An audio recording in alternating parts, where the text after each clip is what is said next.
All right, we got another one here for you today.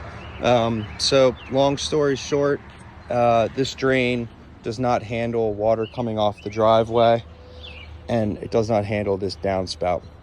I don't know, if it was pitched quite correctly, or maybe it was in the beginning, but it's settled quite a bit. So when we ran water down there, which discharges out to this runoff, it just doesn't move fast enough. I think the pipe actually has to fill up all the way before the water gets to move. So you really want like a nice hard pitch for something like this when you're catching all that water off your roof and you're catching water off the road. And the real reason why this is getting done is because State Road, when they repaved it, they didn't rip anything up.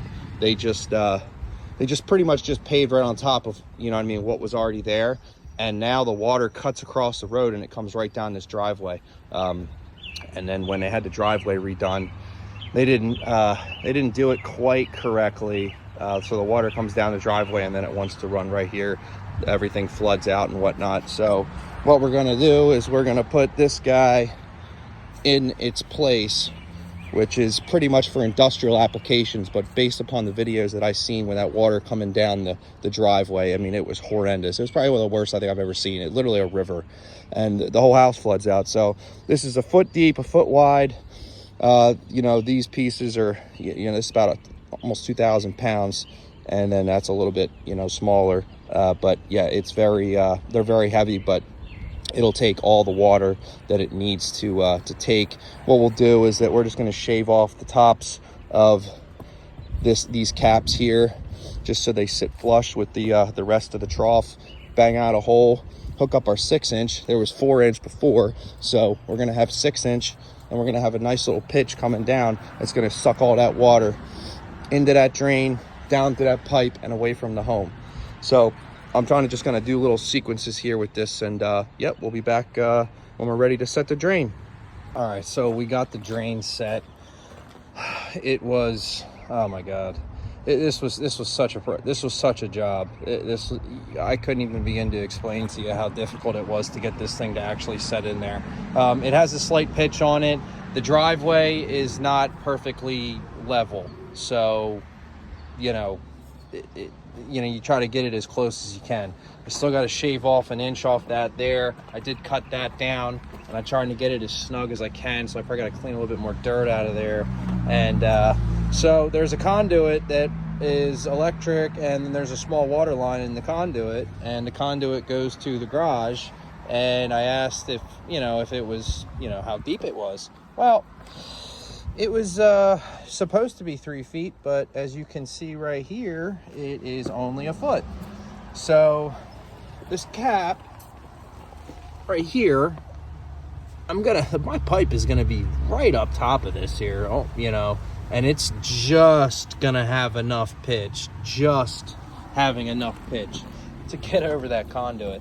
I still gotta clean a little bit more dirt out of here. When they repaved the driveway, they did not take all the other old asphalt out, so there was other asphalt. They just poured on top of it, coarse. Now I gotta, get all that, out of there, which most of it's out of there. And so this is going to continue to run down this way. This is the old pipe, so don't be alarmed by that or whatever, because there was an existing pipe there for quite some time. And so I just kind of trying to follow the same run. And of course, there's another obstacle, the sewer pipe, which is also very shallow. Like, some of this stuff is supposed to be deeper than a foot. I mean, it really is, because people, do things like, have to do stuff like this, and the pipe is, look how shallow it is. I mean, it's barely a foot. I always dig very, very low idle, so that way if I'm digging on something, it'll just let me know, don't pull too hard. And yeah, so, and then that's going to discharge all the way down there into the runoff stream that's down there. So the water's supposed to go, down there, all coming off the road. Yeah, this is quite the project. It's about 3:30 in the afternoon. I started here at maybe like 8:30. So yes, I'm gonna get this done today because of course we have more obstacle. Tomorrow morning is gonna be about a 1/4 inch of rain that's gonna show up, and yeah, Mr. Zach has to make this happen today. There's really no excuses, and there's nothing else that really can be done. We have to do it today. So let me kind of get this cleaned up, get that old pipe out of there, and yeah, we're gonna do what we could do. And once I get that pipe laid in there and whatnot, I'll jump back on here. But yeah, that's what we got. So we'll be back. No leaks. No leaks. Oh boy, it is taking a long time just to get to this point. But that's how we test them. Run some water in there and you see what she does. She got a nice pitch to her, so check back in tomorrow when I get a little farther. But we're gonna backfill this today because we got some rain coming tonight, and it's 5:30, almost 6 o'clock. So get up on out of here. All patched in. So as you probably saw, that was quite the project and drain install. There was a lot of different things that went on in those 3 days that it took to do that job. That was not an easy job to do. That was like a 3-day full-on, lots of handwork around pipes and getting that box to sit in there. It was a very, very difficult job. Not a cheap job to do, but when you're a homeowner and you have problems like that, and there's really only a few different ways to solve them. You can't really go and mess with the right-of-ways on the road, like creating a berm and keeping the water up on the road. You're just not allowed to do that. Yeah, sometimes it's, difficult dealing with PennDOT.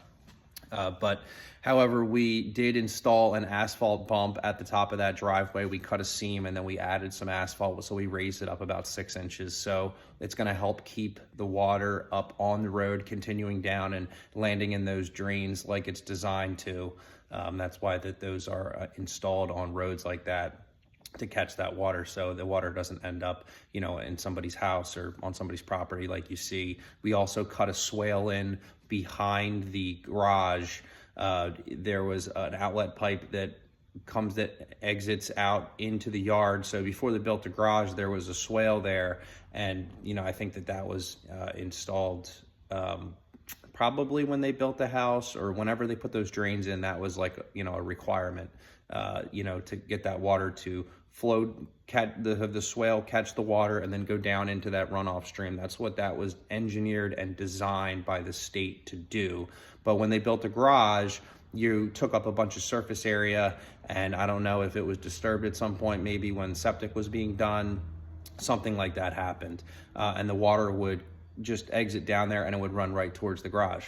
So we saw water discharging from that pipe as well. And then also we had a couple of downspouts around the garage that were they just dump out next to the foundation. So when you hire, the Amish or another contractor to build a garage, most of the time you will have some sort of stormwater pit. If it's under 1,000 square feet, that's typically like the ticket number, 1,000 square feet. You'll have to do like some sort of stormwater pit. But 20 years ago, they weren't as hands-on as they are today about structures and runoff. So we did hook up a pipe to the back of that garage, and we just put a little pop-up in the yard and whatnot, so that water that comes off the garage stays away from the foundation. They have had a water a few times in the garage. It's not very common, but over time, when you get water that just sits around a foundation and eventually puts voids and cracks in the foundation, and then water will find its way in. So we also solved that problem. So we did the asphalt bump, we did an industrial drain install, and then we also cut a swale in. So this house is fully protected for years to come from any type of water damage that is going to come from the road or in runoff situations. So I just, did these clips in sequence just so you can kind of see what I was up against. I didn't really film a really long clip when it was all done. I was just really tired, and you know, I kind of wanted to just get done with the job. But we patched everything in. We put like a sealer on the seams of where the cold patch went in to keep any water out. And then we also do that all the way around the drain. Those grates will pull off for them, and they can clean out, you know, any debris and stuff that ends up in there over time. But yeah, I put my stamp of approval on this house being, you know, essentially waterproofed, you know, without like, you know, waterproofing, you know, the foundation and tar and whatnot. But yeah, this is, you know, how I, you know, make my living predominantly. I do a lot of water remediation and stormwater remediation. So if it's something that you're interested in or you want to know more about it, check out our website, meyerpropertymaintenancellc.com. You can find us on Google. We're 5-star rated. Obviously, you find me on YouTube as well. But yeah, reach out if you're in the Chester County, Berks County, Montgomery County areas and you have something like this going on, or you have water issues. I'll be happy to quote you and solve your problem. So thanks for watching and have a good day.